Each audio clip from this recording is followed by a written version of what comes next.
Welcome everyone to this morning's express meditation. Last week we started looking at the hot hells, and I think today we'll be looking at the supplementary hells, and then probably the cold hells. There's a bit fewer of them to think about. And I think next week's the pretas. So like all the rounds. To try to find a comfortable position, relaxing the body.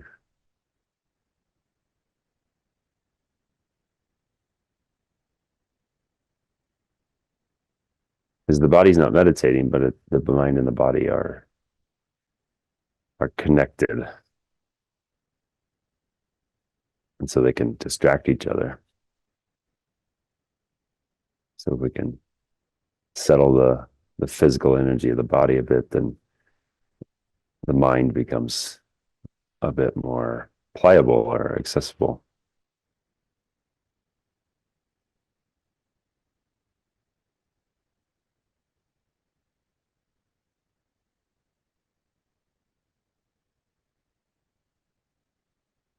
Check our posture, making sure our base is secure on the chair. Our back is straight. We don't have any tension in the back, no stiffness or pulling. But if we do, we just relax it.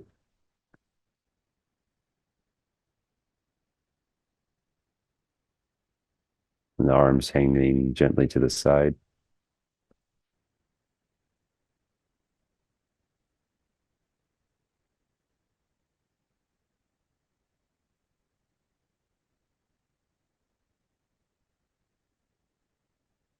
And then that straight back, it continues up through the neck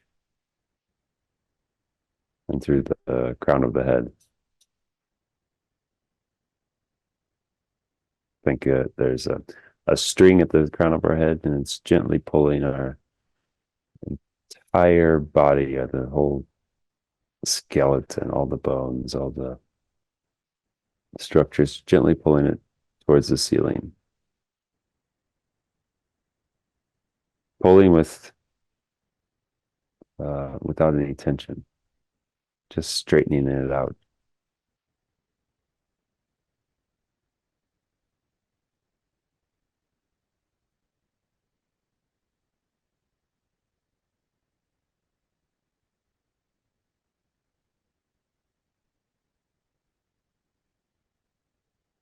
And then we become aware of our breath.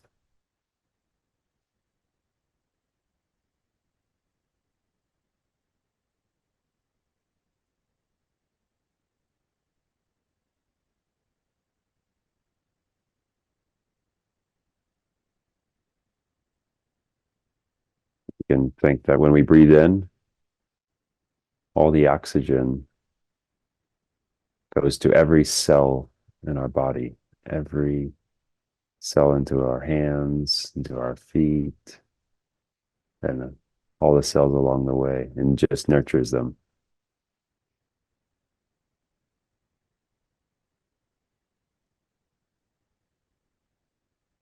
Refreshing them, relaxing them.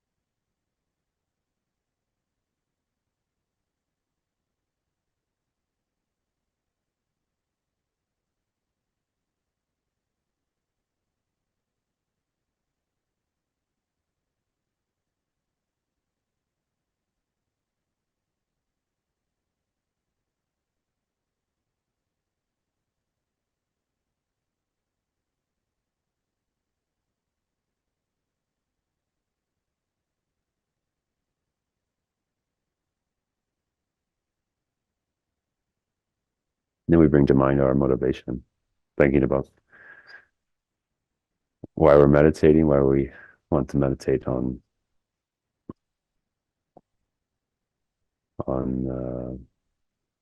negative rebirths in the lower realms.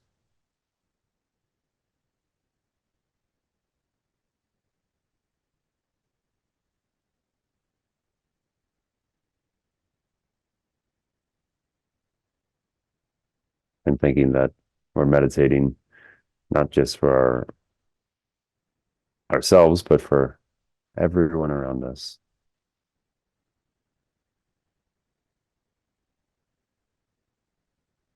for our bodhicitta motivation.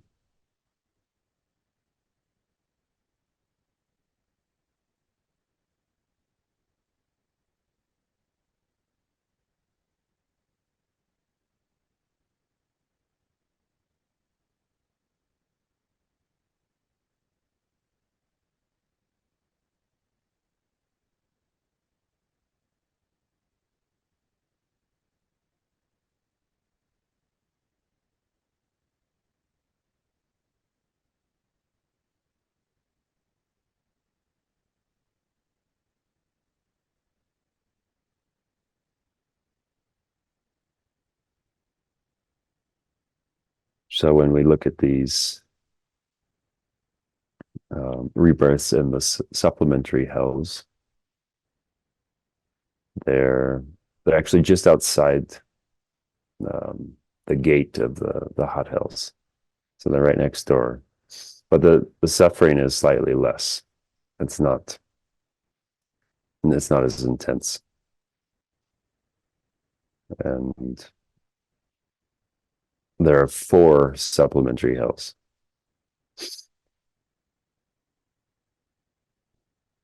So there's one that's the pit of the hot coals. And in this supplementary hell, um, there's a large field. Mm, it's a large field of fire and burning embers, and you have to walk on it. And each time you put your foot down, it sinks into the burning embers, and the skin and the flesh they're burnt away, and you experience the pain of this burning. And then each time you lift your foot up, it regenerates and restores. And then with the next step, when you step down into the burning fire, you have to experience the uh, burning pain over again. So it just repeats itself.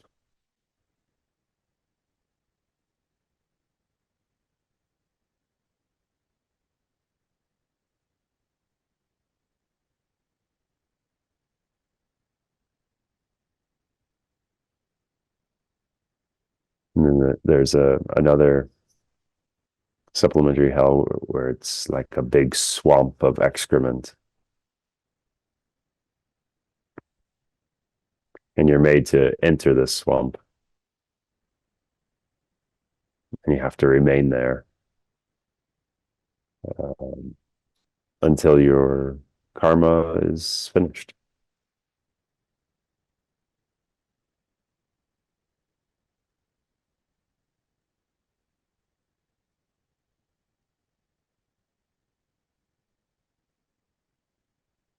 And sometimes you sink into this swamp, and inside the swamp there's uh, worms with like sharp blades and iron beaks, and then they bore into your body.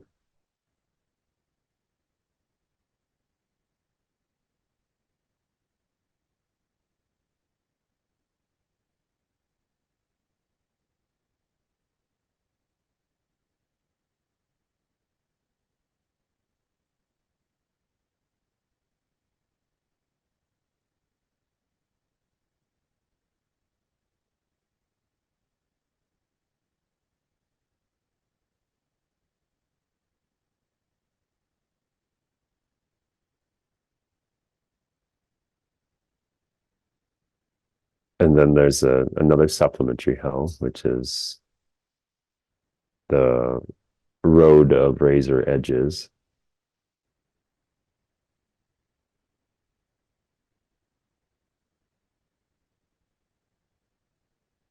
And this one, it looks like a field from a distance that you can just walk across. But when you get closer, you can see that it's made entirely of sharp edges, of sharp knives. And the edges are pointing upwards. And you have to walk on them, cutting your feet. It's not just cutting your feet, they get completely shredded.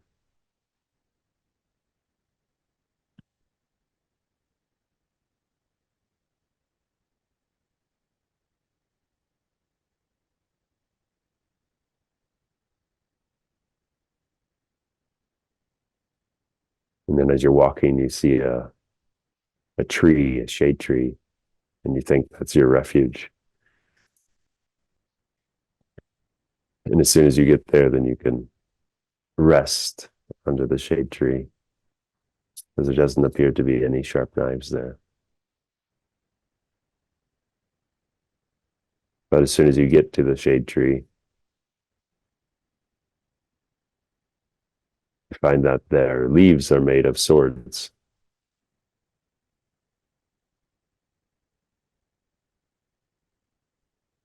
And when you rest below the shade tree, these sharp swords fall on you, cutting you to pieces.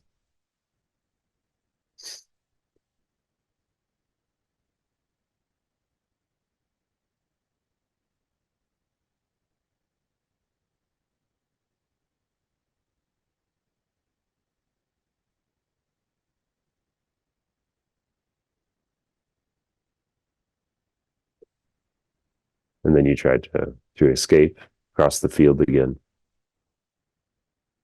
continuously cutting your feet.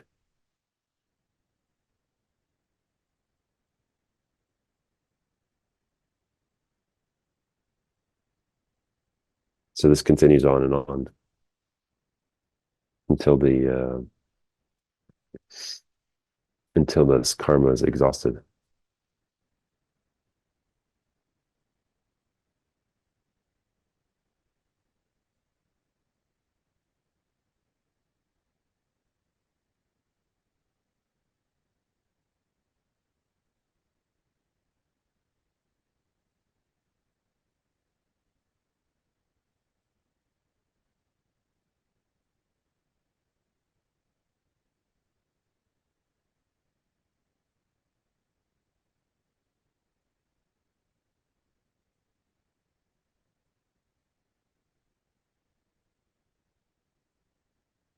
And then we have the cold hells,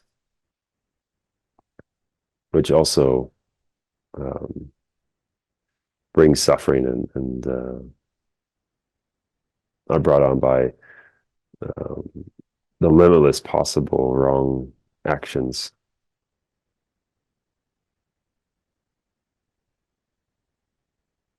Because the hot hells, they kind of are mainly from killing other sentient beings, but the cold hells, they're mostly from holding wrong views. So like disbelief of past or future lives, or destroying representations of the three jewels, so like Buddha images and in scriptures. So these wrong views, we tend to collect this negative karma lightheartedly. We kind of don't notice what we're doing and the imprints that we're creating on our mind.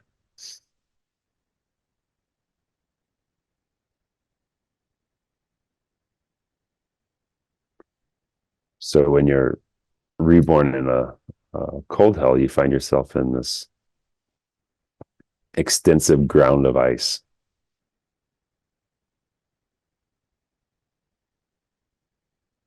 And you're surrounded by these really high snowy mountains. And all around you are blizzards that continually rage.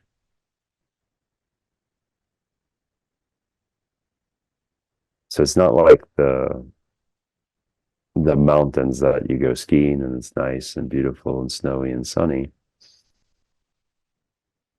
But in the cold hells, it's dark, it's cold and frightening.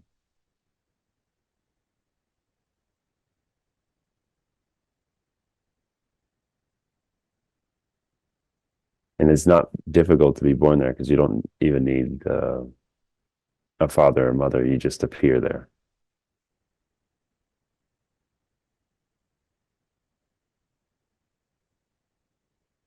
So you can imagine you're there in this cold hell.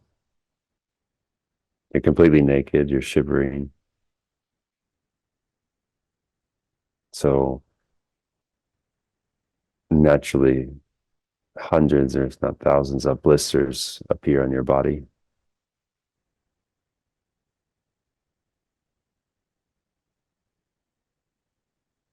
And then when uh,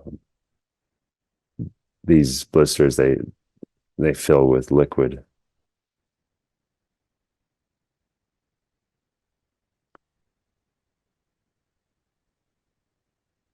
And when it gets really cold, they freeze and break and burst. And the liquid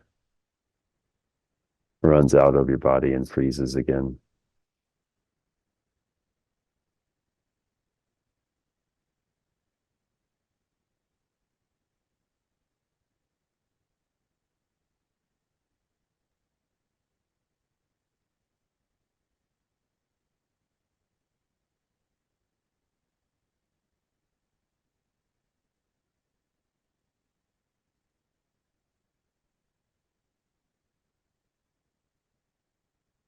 Our mind is full of these imprints that will lead us into such situations.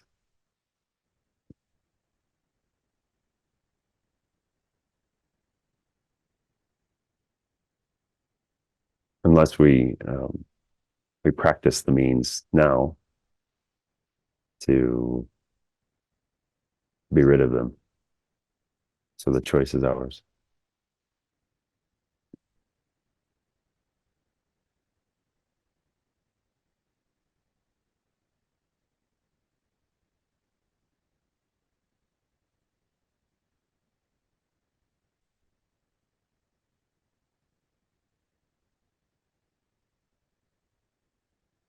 And so in this unbearable cold, we make noises as we do when it's cold now, but they come out as frightful and inhuman sounds. They kind of indicate that you're dying, but you can't die. You just have to suffer in the intense cold.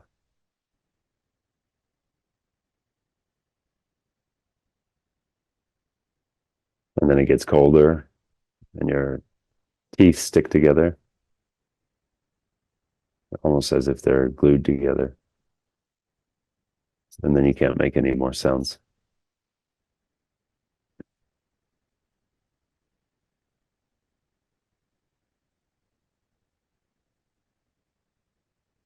So there's these stories in Tibet of people that have frozen in the Himalayas when they're trying to cross the high passes and they die. And when those bodies are found, they also see that the teeth are clenched together, almost as if they're smiling.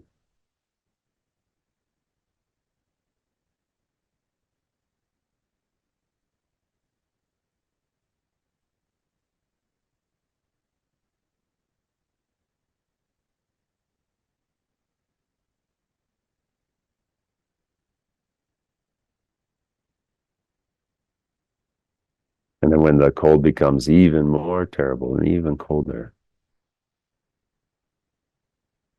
your body becomes blue.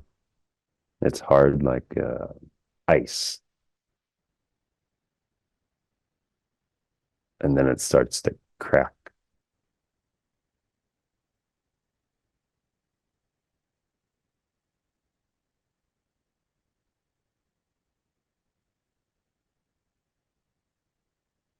And it cracks more and it becomes red.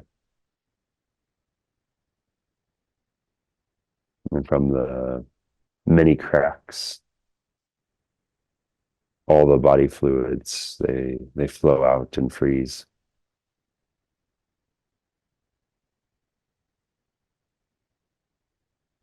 So sometimes you might hear if you're in the deep in the mountains at night, this sudden loud noise, almost like a bomb exploding. This intense cold and cracking of the ice. So it's very similar with the body. Cracking and is loud.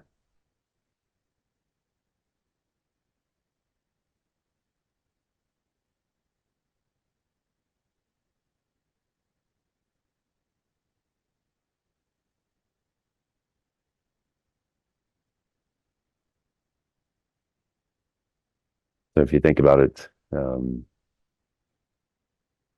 even now, right? We don't like to spend even an hour in a cold room,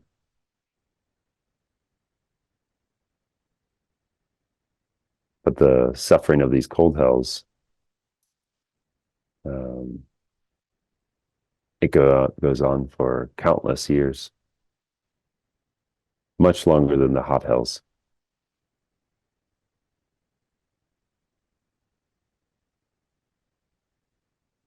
And one remains there until the karma is exhausted because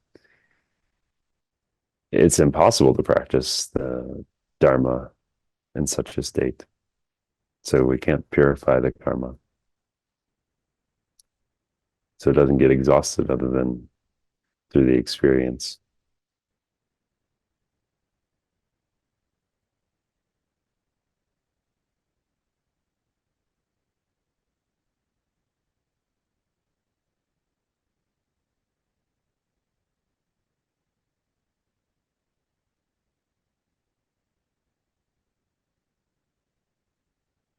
And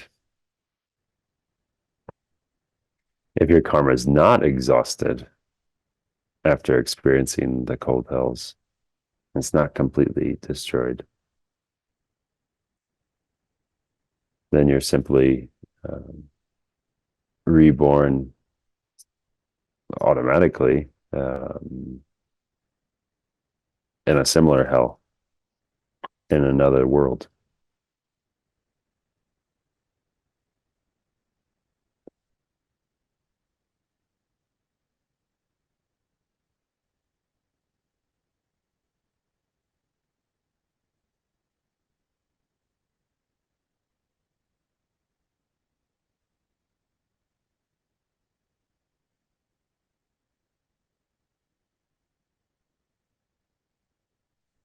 So we have to see that mm, we do our negative actions ourselves.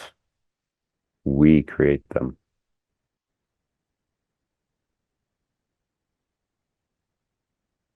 Therefore, we suffer the result.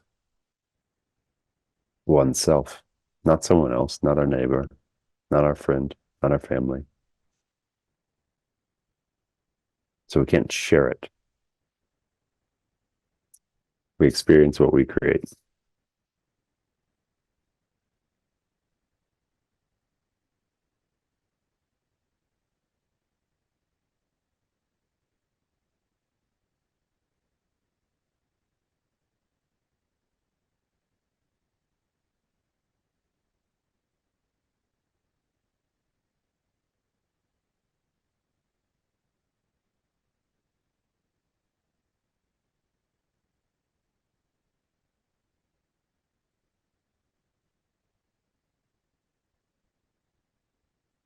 So just as being trapped in a forest fire, it bears kind of a resemblance of being in a hot hell.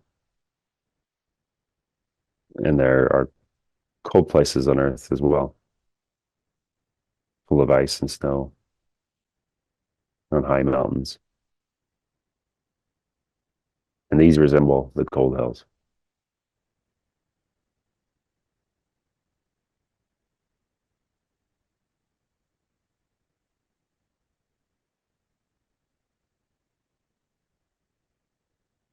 And there might be hell beings there, actually, experiencing this suffering, but we can't see them.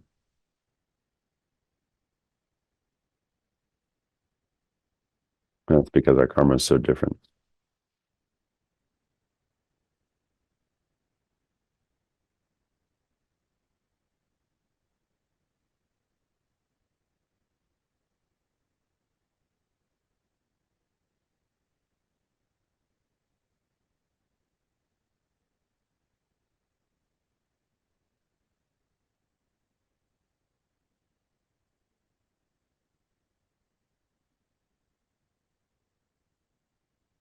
So as you can see, there are various hells that are the result of our karma.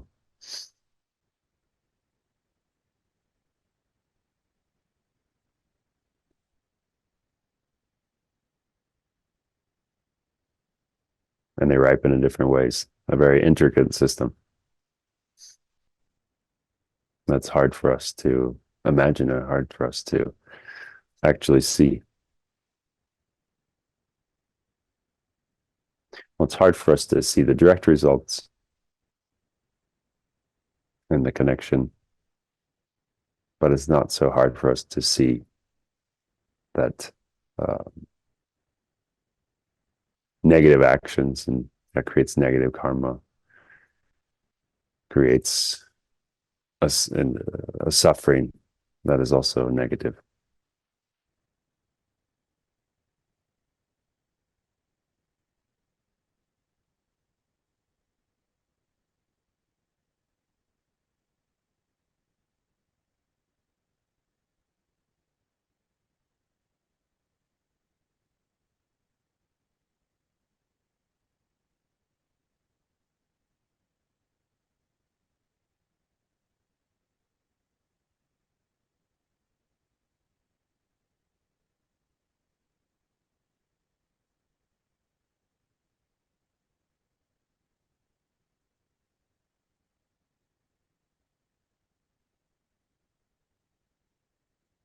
So as we bring this meditation to a close and we contemplate this dedication,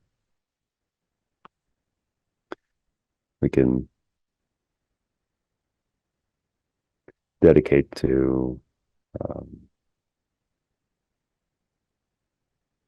think in the way that as Lama Zopa would think. So due to all the past, the present, and the future merits that are collected by me, and all the merits of the three times collected by numberless Buddhas and numberless sentient beings, which are completely empty of existing from their own side. May I, who am completely empty of existing from my own side, achieve the state of full enlightenment, which is completely empty of existing from its own side, and lead all sentient beings who are completely empty of existing from their own side to that state which is completely empty of existing from its own side. By myself alone, who is completely empty of existing from my own side.